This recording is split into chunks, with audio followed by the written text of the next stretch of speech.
everyone, it's Hayes, and in today's video we are going to be doing the commentary / analysis for the London special, Edge of Time. Oh my god, it's been literally months since the last time I said that was for the Revo special, which came out, I do not know when it came out. The last notes I have in this notebook, I haven't used this notebook since the Revo special. The last set of notes I have in here are for the Revo special. So I am about to spoil the whole episode for you, so if you haven't seen it already, please go and watch it, whether in English or in French, which is the language it's out in today. I watched the English dub because whilst I can speak some French, if the English dub is available, my French isn't good enough. I'm always going to go with the English dub. So, my quick thoughts. I am going to give this a 6.5 out of 10. However, I checked back in the notes because the reverse notes are right before this one. I actually gave the reverse a 7 out of 10, and I'm going to change the reverse one to a 5 because I did prefer this one, but it still absolutely was not my favourite special. So my quick thoughts on it is, first of all, and this didn't affect the ranking, but I feel it has to be said, is that why on earth was this called the London special? Okay, I am British and I don't really care for London that much. There are cities in England, in the United Kingdom at large, just in Europe in general to be honest, that I prefer more than London. It's fine, I'll go, but I'd much rather go to Edinburgh, to Cardiff, to Wales, to Liverpool, to York. I'd much rather go to a lot of different places than London, okay? Unless I want something specific, I'd much rather go to other places in this country than London. However, why was it called the London special? I am British, and even though I don't like London that much because I am British, I am petty, okay? It's one of my defining characteristics. I am petty. So I timed it when I was doing my reaction. By the end of the special, they spend 10 minutes in London, and the majority of those 10 minutes was spent in the white torture rooms, and the 3 times the outside of London was shown, 2 of them were geographically incorrect. The first one put the London Eye on the wrong side of the Houses of Parliament, so as you go down the river in the direction it showed. On this side you have the London Eye, and on this side you have the Houses of Parliament. They swapped them. There is London Eye, there's County Hall, but it has a hotel in it, has a sea life centre, has London Dungeons, it has the Shrek experience. Then there is a bridge, and on the bridge on the other side is Big Ben, or the Elizabeth Tower. The bell inside is called Big Ben because the bell is huge. We all know the building's not that big, but Big Ben is much more fun to say than Elizabeth Tower, so everyone just says Big Ben. It's the bell inside is Big Ben, and then the Houses of Parliament next to it. So London Eye, County Hall, Bridge, Big Ben, Parliament. In the special they were like, oh no, we'll do it the other way. Okay, and the other incorrect bit was they showed the London Eye in the same shot as Tower Bridge. Tower Bridge is literal miles away from the London Eye. Like, I know in Paris, in Miraculous, they just kind of smush together all of the geography. So in reality, if you go to Paris, the Eiffel Tower and the Trocadero are together, but the Louvre isn't that close, Notre Dame isn't that close, the Arc de Triomphe isn't that close. Everything is actually quite spread out in Paris, like all the landmarks they use in the show. The same is said for London, all our landmarks are spread out in London. Some of them will be closer together, like the Tower of London is near Tower Bridge, you can do them together, but like the London Eye and House of Parliament are down one end, like the naval colleges are at a completely other end. Everything's spread out. So I was just a bit like, right, okay. But I'm just, they only spend 10 minutes there, and maybe it's poor taste for me to complain about it since I know everyone watching is from so many different countries and not every country is going to get a special because there's just no feasible way to do that. Would it be cool if every country did? Yes, but I highly doubt that's going to happen sadly, just because time, money, other constraints, it's just probably not going to happen. But to me, as an outsider, I thought the New York special, which spends the majority of the special in New York, only the opening takes place in Paris, was a really good showcase of American culture and American history, talking about Lafayette and what he did for Americans because he was French and he got the help from the French to defeat the English during the war in America, which led to their independence. I also love the inclusion of Native Americans, and they also had Native American voice actors, which was just amazing. Look at American food, I thought it was a good representation. Obviously they couldn't include everything of America as an outsider. The same went for Shanghai. Again, they spend the first part of the episode, the very first part, in Paris, and then the rest of it is in Shanghai. We find out things about their language, their culture, their food. And the London special gets none of that. So do I feel bad for complaining that this shouldn't have been called the London special, because I know other countries just aren't going to get a special. Yeah, I do, but I also feel in the same vein, if this was you and it was called the Prague special, the Cairo special, the Seoul special, the Johannesburg special, the Reykjavik special, whatever capital city special, and it had zero focus on the country, the culture, the history, anything, I think you'd be annoyed as well. Like all the other specials, yes, the New York did get a lot more characters than the Shanghai special did, but they both got country specific characters. We didn't even get Felix in this. I don't even like him, but I was like, where? And I was like, where were the British voice actors? Nowhere. So, do I feel bad about complaining? Yes. To me, this was more recreation, the extended edition, and Thomas actually said yesterday on Twitter something about how they'd initially planned for this special to be more like a two-parter episode, and honestly I think they should have stuck with that. I think they should have, if we take the end of season 5, got rid of the pointless Chloe storyline like in Revolution, just get rid of Revolution, change her ending kind of more in Collusion. Also got rid of representation. It wasn't even acknowledged in this episode, but like one of the things Alex says when she's like doing the recap is that, oh yeah, like she found out thanks to seeing Gabriel detransform, which happens in Confirmation. No mention of representation in the little recap she does. So I was just like, if it's so inconsequential, then we should have just got rid of that as well. Just don't bother with it. Told the story of the Granger Vanilli family in some other way that made people less confused. The amount of comments I still get of people being confused about what actually, like what Felix and Kagami were saying. Get rid of that, have Confirmation and Recreation be episodes 23 and 24, and end season 5 with this as a two-parter, and then have a proper London special where we actually get some 1 or 2 British characters. I don't care if we don't get the same amounts we did in New York, because there were loads of new characters in New York. I don't care about that. Just 1 character would have been fine. Having a British Miraculous would have been amazing. They obviously have the Eagle Miraculous and whatever else is in the Miraculous box. They also have all the different superheroes they do have in New York without the Miraculous. Faye also has Prodigious.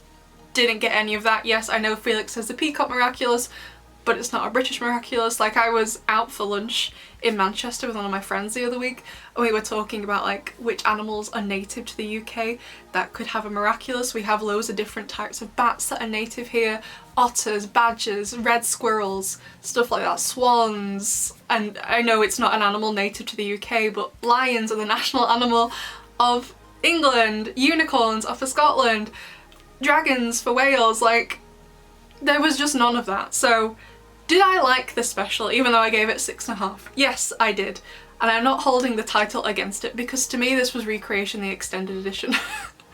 I'm just disappointed in it because we're not going to get another run in it. This was a London special, even if it didn't really do much with the London or the British part of it. So yeah, like when we found out we were getting a London special, I was like gonna order Union Jack bunting that we use for like the World Cup and the Olympics, and not that I care about the royal family, but for the coronation and stuff.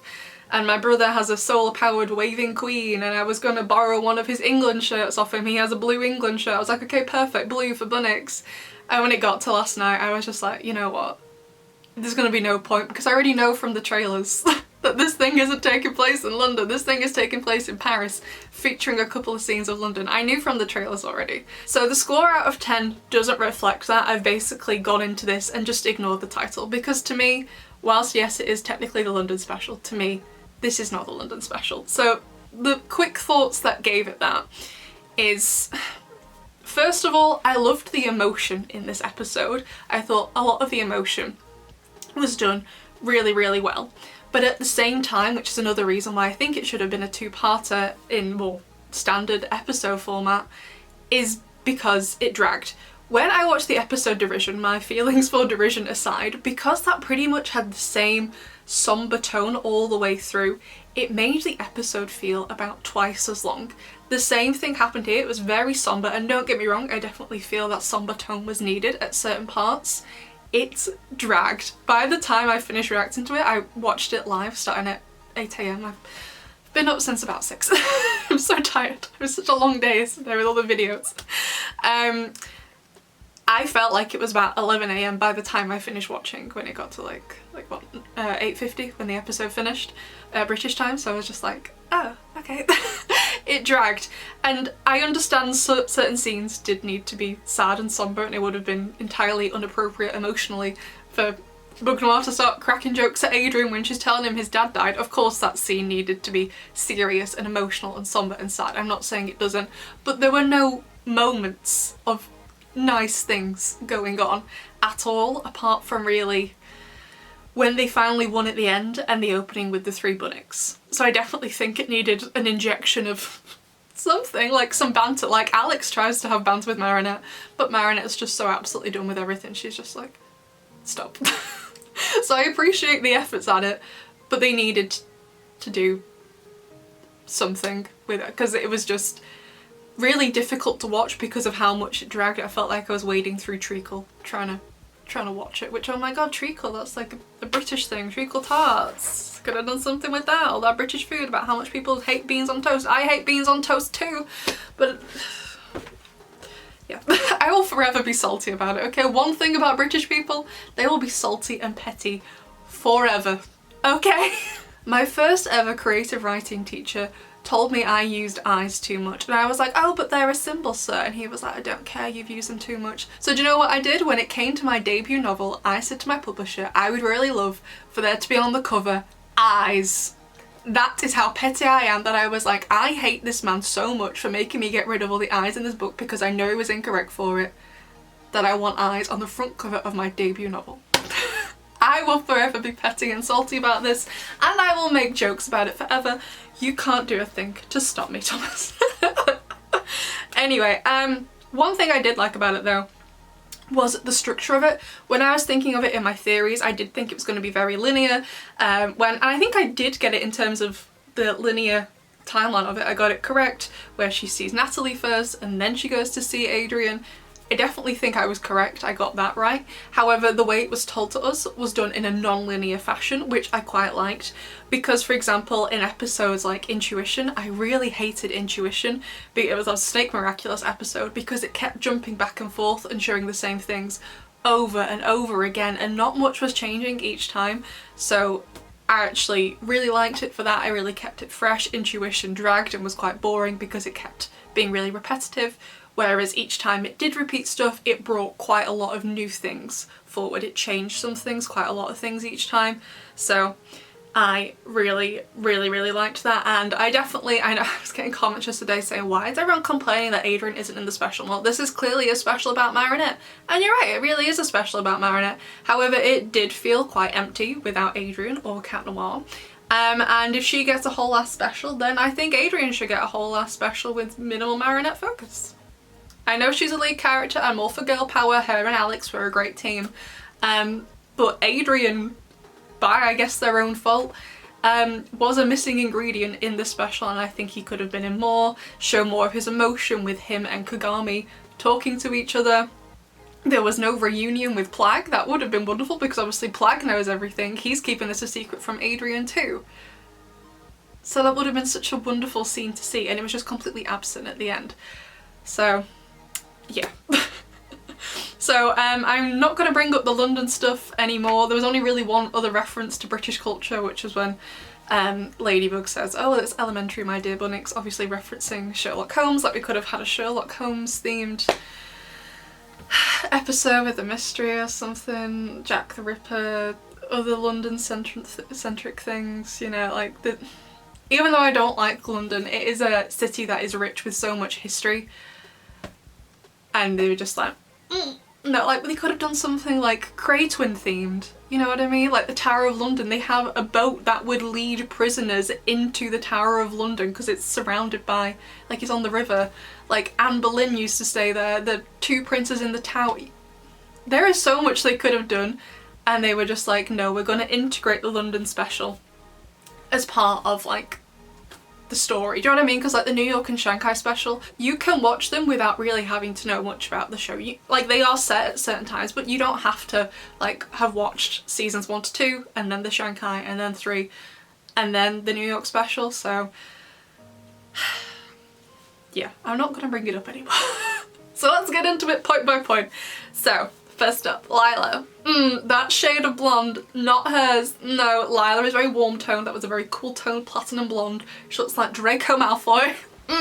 no, not for her. But oh my god, I am so glad I was correct. So like in my theory video last Thursday, I was like, I think we didn't have the names at that point, but Spectral Looter and Time Stalker, I think they are the same person. And then literally like 3-4 hours later, Roblox were like, here you go, they're actually 2 different people. And I was like, well, wait, they didn't actually say that, but because they got given different names, I was like, oh, they must be 2 different people. Then turns out they're the same person, so I've been doubting myself this whole time. That's why I've been like, ever since we got trailers since then, after that point, I've been like, I'm not sure what's going on, because they're 2 people, but in the back of my mind I was like at the same time, but we haven't got a spoiler that shows us Time Stalker and Spectral Looter in the same place. There were never any scenes that we were shown in those trailers leading up to this that showed them in the same place at the same time, so I should have said something. I'm annoyed at myself. I could have worked it out if I stuck with my guns and were like, yeah, they're the same person. I'm so mad at myself.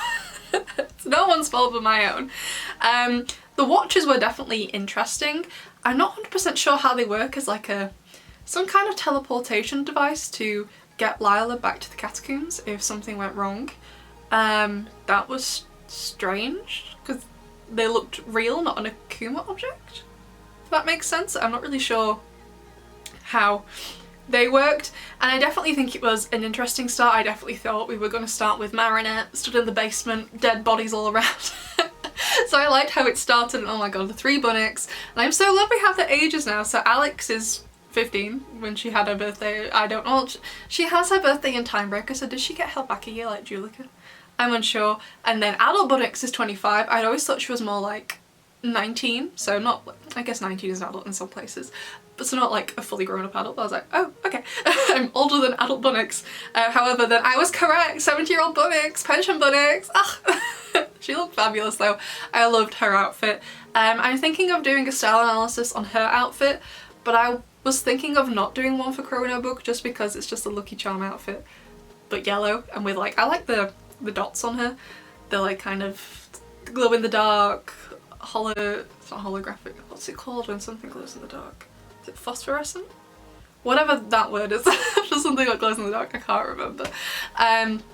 So I don't think I'll do one for her since it was the same. I liked the outfit, it's just yellow's not her colour, not that shade. And for anyone says, the Lady Bee outfit is yellow.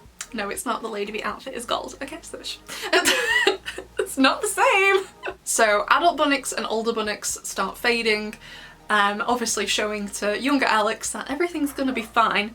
But I really think the recap was completely unnecessary. It just dragged and they could have got rid of it and instead later on shown Adrian Kagami talking, Adrian Plag being reunited. I don't think it was necessarily needed.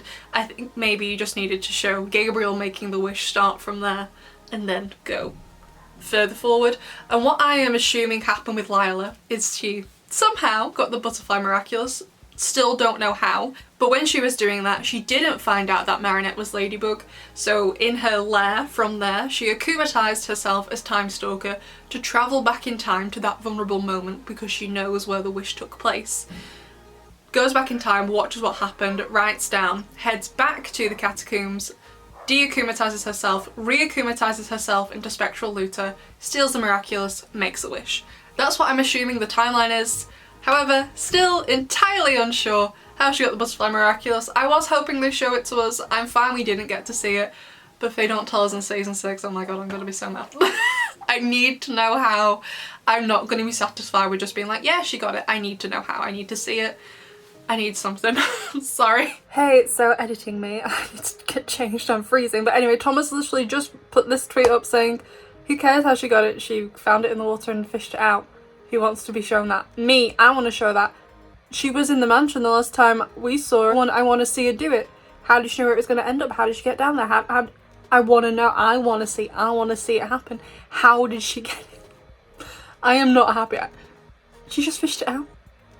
No, sorry. And also, whilst we're just here and to do this again, I've talked to Hazybug's time travel expert, Edward, and he said all the time travel in the episode was good. I'm a science fiction writer, but time travel isn't my strong suit. So, yeah, it was all good, all made sense, unlike the other time travel we've had in the show. So then we get to the Kagami and Marinette scene, and for once, I was entirely with Kagami. Honestly, this scene made me like Kagami a lot more. After this special, I'm like a Kagami convert. because this whole time I really thought it was kind of Natalie manipulating it. We'll get onto that. I thought like she was going to be the one leading the charge, but she's not. No, it's Marinette. But even in this scene, Kagami was like, we need to tell him the truth, and Marinette's like, no. And then she's like, we've got one more problem. Your mum was involved, which Kagami, I'm pretty sure, didn't know about, I think. Like, she knows her mum's not a good person, but I'm pretty sure she didn't think her mum was involved or whatever. And when Kagami was like, people deserve to know the truth, I was like, I agree with you. I don't like you very much, but I agree with you. And she's telling you blinded by love, and Kagami's like, fine, I'll just go along with it. But I really wish, like, Kagami definitely went up in my estimation in this episode. I do really, really wish Kagami had been more insistent, but like I'm worried about her as well, because I know she was saying like, oh, maybe my mum can change, and I was like, we've all seen that screenshot now of Tomoe's lips in the season 6 trailer. She's not gonna change. Like, after all of this, like, yeah, Adrian is free, but at what cost? He's now going to be grieving. Yeah, I know he seems fine in the end of Recreation, so I'm sure he will be okay eventually, and then he'll eventually find out, and then he won't be okay. But like, Kagami after all of this is going to go home to her abusive mother, so I'm just like, you know, like, a lot of it made me angry, the decisions made, basically. So yeah, and then Maurice, you were there all along with the key card, why didn't you let him out? Why? Oh, I don't know. And then I really, really loved the Adrian scene. Adrian was great in the limited screen time he had. He was wonderful in this episode. The emotions of it, and I absolutely loved that he got angry at Ladybug, having a go at her so he could shout at her, and he was like feeling where the ring would be, being like, if I had been there, I would have been able to do it. And I'm like, honestly, I think you're right, Adrian. I think if you had been there, it would have been a different outcome. No, I don't think you would have got acclimatized. If Thomas keeps saying that, I'm just like, all that's proven to me, Thomas, is that you have given this boy zero development since Cat Blanc. So, weird flex, but okay. As a writer, I would not admit that I hadn't given my character, especially such a central character, any development for over 2 seasons, but alright, Thomas. So I liked that, and even though I was really angry what they were lying about, and I still think they should have told them the truth. I understand it's going to be a plot point later. I get it. It's done for dramatic effect. I understand you like to explain it to me, but I can still be mad.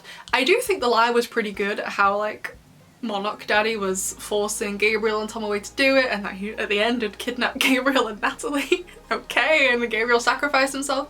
I do think the cover story's good, don't get me wrong. I'm just angry. I know I don't sound angry. But then Kagami at the end of that scene was just like, haven't you got more important things to go? And I was like, I was with Kagami in that moment. I'm a changed woman where Kagami is concerned.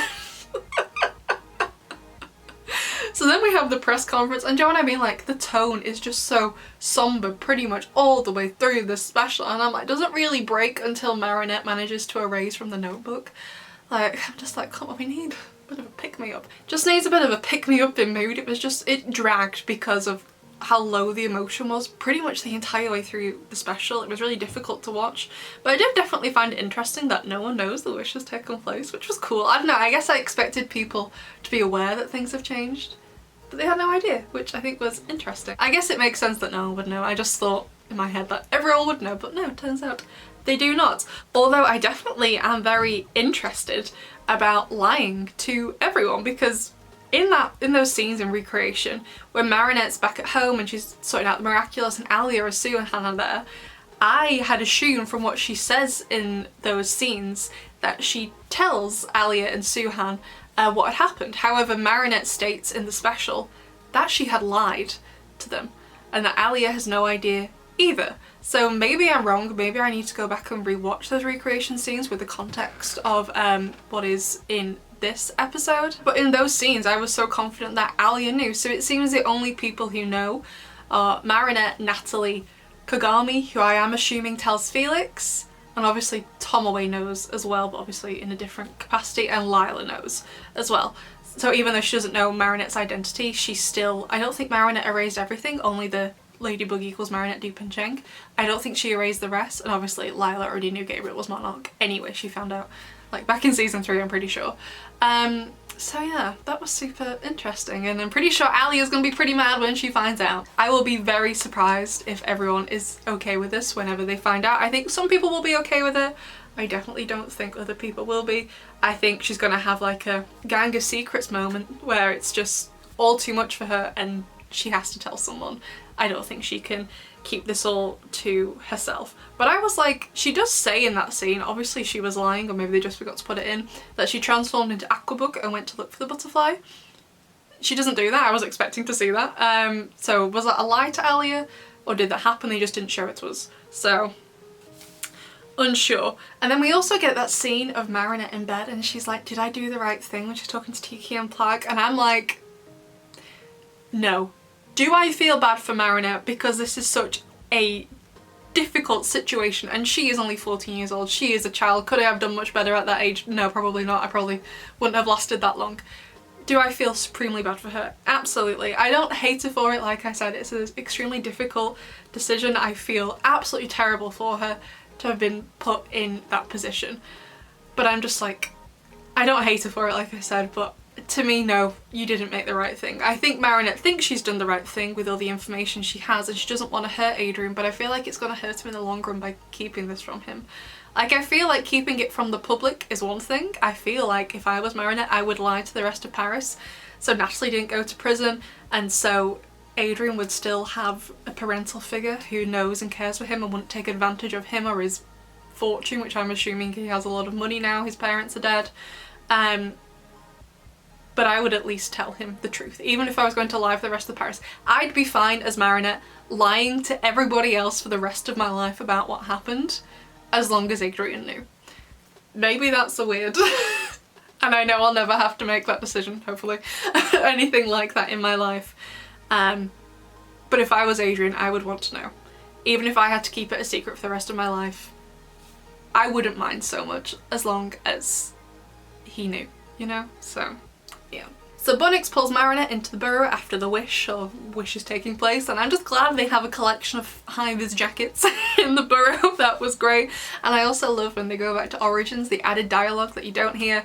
Although it does mess up the timeline, because in my timeline video I put Origins as happening all in one day, but now it's confirmed that, because Sabine's like, oh, what do you want for breakfast? Do you want any breakfast? It happens every 2 days, so I need to go back and change that. I need to put it in like a Google Slides and leave a link so everyone can access it and look at it and use it for whatever. If you make videos yourself, you're just interested. Haven't done that yet. I'll get around to it one day. I didn't make it in Google Slides, so I need to move it all over. And honestly, I did find the spectral looter part like a little bit spooky with them moving their hand through things. It was kind of, yeah, it was kind of spooky, and I loved the the fight with Lila that Marinette eventually has with her, like little wave. Like, Lila doesn't really say a great deal in the special up until the end of the special, but I still thought she was a really effective character, because the spectral looter, she doesn't say anything. Time Stalker, she doesn't say anything. She's completely silent. Doesn't even look like she has the capacity to talk as either of the villains, so I'm pretty sure, maybe I remember that incorrectly, but I'm pretty sure she doesn't.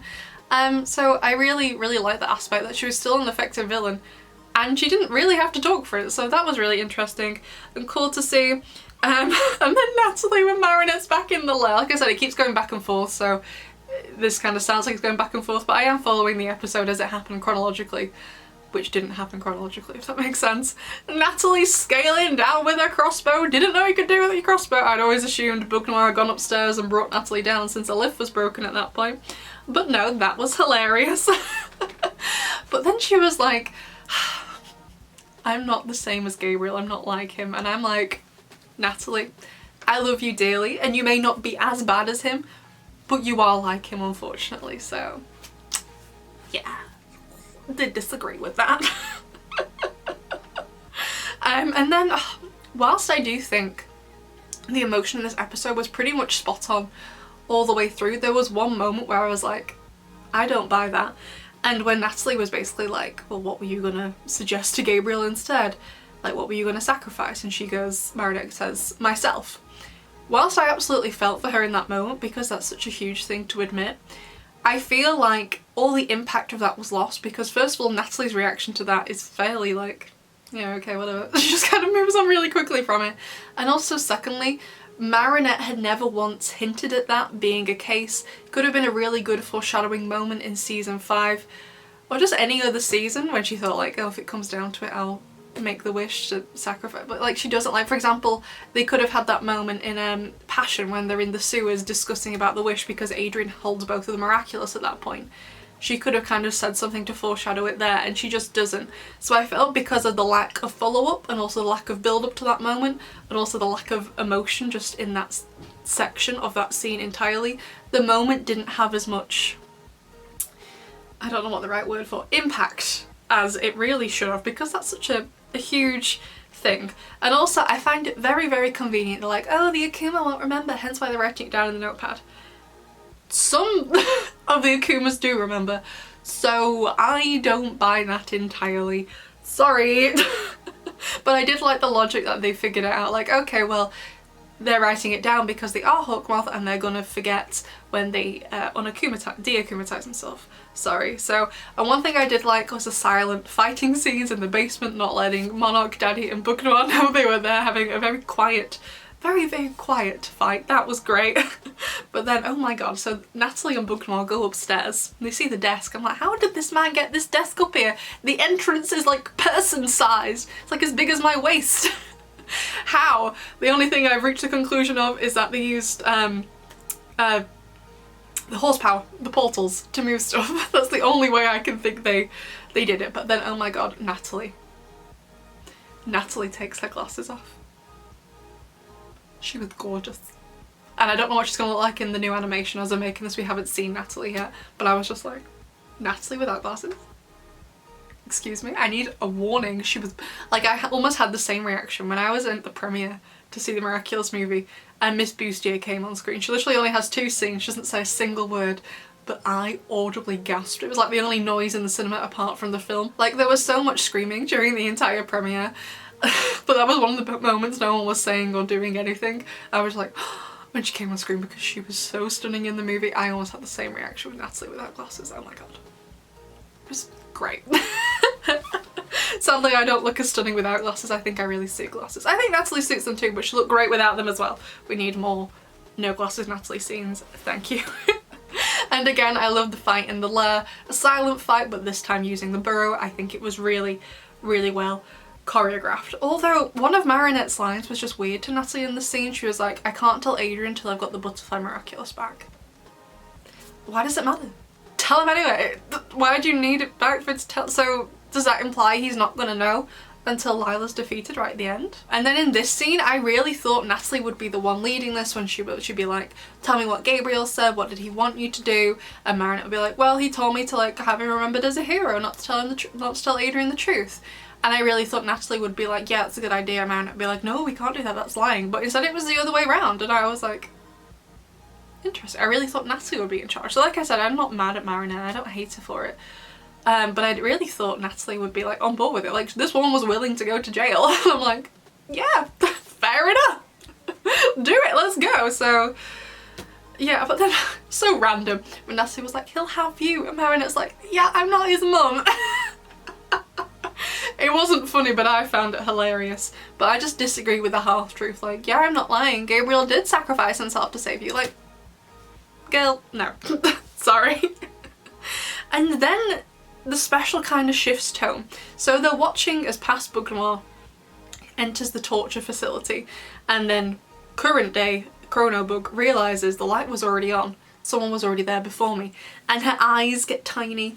And I was just like, the kind of tone shift then became almost like a horror film. And I was like, oh, this is interesting. They didn't really follow up with it, so that was strange. And then I'm assuming either the door opening was either a continuation of that, or it was Tomoe. But I'm not entirely sure, because it doesn't seem like Time Stalker was using the doors because they can go wherever they like due to their ability of turning invisible and just like teleporting places. So I'm not sure who that was, but I think it was Tomoe. But I don't know, maybe it was Maurice, we just didn't see him properly. So again, I loved the fight here. I thought it was so well choreographed, using all the burrows and stuff to get around, and then the solution, erasing it, and then how they did it with like the 2 burrows next to each other that had past Chronobug and then current Chronobug back with the altered notebook. That was great. I'm glad they finally realised they only had to erase The Notebook didn't have to get rid of Time Stalker altogether because they're relying on the fact they don't remember everything. But like I said, Lila will still know some stuff. She'll still know Gabriel was Monarch Daddy, and she was also writing other things down in the Notebook, like about Tomoe and Kagami, and I'm not sure Marinette erased all of those, not 100% confident, so Lila is still going to know a lot, and Lila could still tell Adrian what went down. And then Lila, when she gets back to the lair, Ladybug equals Gabriel aggressed. The tantrum she throws, oh my god, so violent compared to Gabriel's, and then my god, poor Nuru. He's already been through so much. I suppose I didn't know what I expected with Lila since she's never had a Kwame before, but I was just like, at least Gabriel never physically hurt him. Don't get me wrong, emotional abuse is still bad, but I was just like, at least I didn't lob him across the room at any point when he was the villain, so yeah.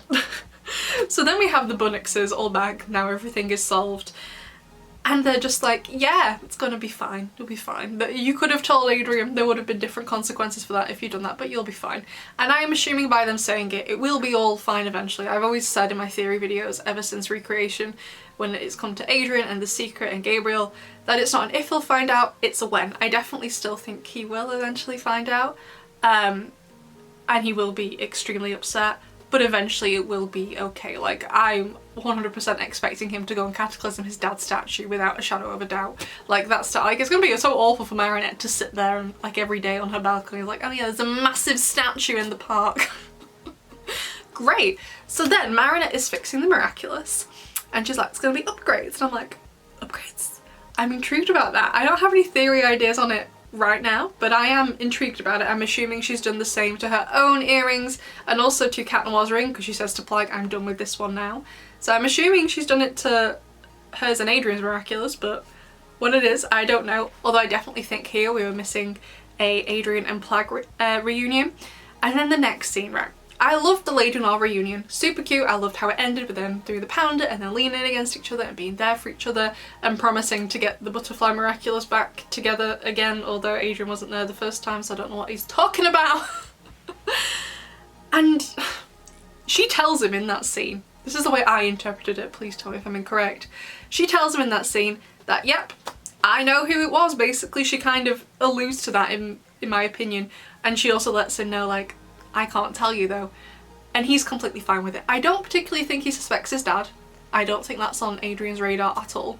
But how is he okay with it? I would not be okay with it. I hope Marinette one day, as Ladybug goes in her text drafts, accidentally sends it to him and, oh whoops, that was bad. I don't get how he can be okay with it at all. So yeah, I love the end card.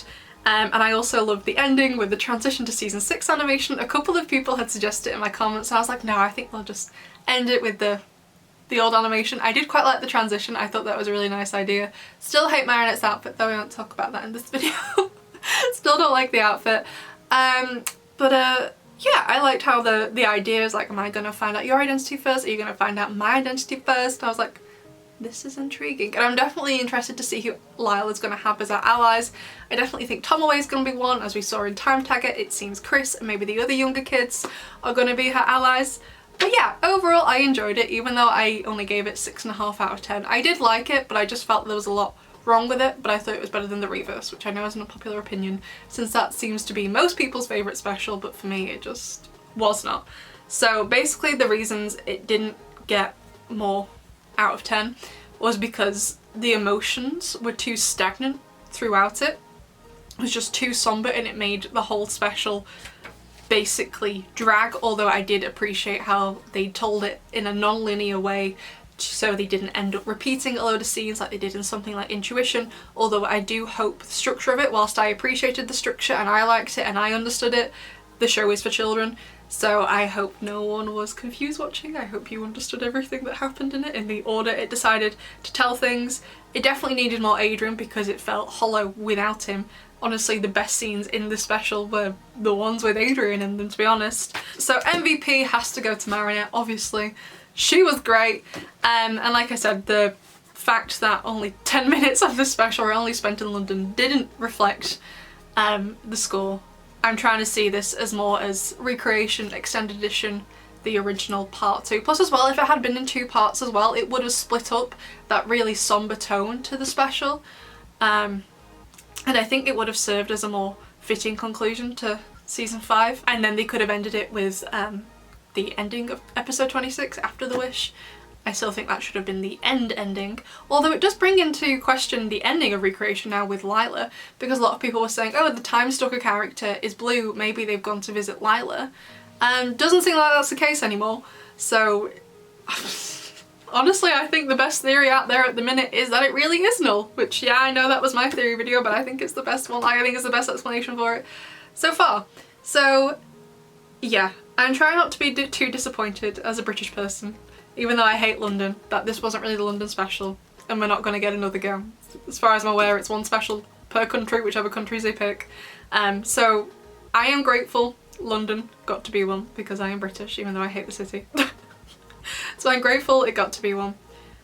But also at the same time, I think if anyone else's capital city of their country got to be a special and then hardly featured in it and got the geography wrong, you'd probably be a little bit disappointed as well. It's just like, England has such a rich history, not all of it good. Most countries don't have a stellar history with anything really. Most countries don't have loads of good in them. There's no country I think you can say on this earth is perfect and has treated the citizens of their country wholly well and the citizens of other countries wholly well either. Obviously with England we have the British Empire, which is still going in some parts of the world today, and those people aren't always treated the nicest. I already know, you don't need to leave comments below, tell me about it. Okay, I know England isn't a perfect country, and honestly most of the time when I see stuff about my country on the news, I'm just like, I don't even like being from here most of the time.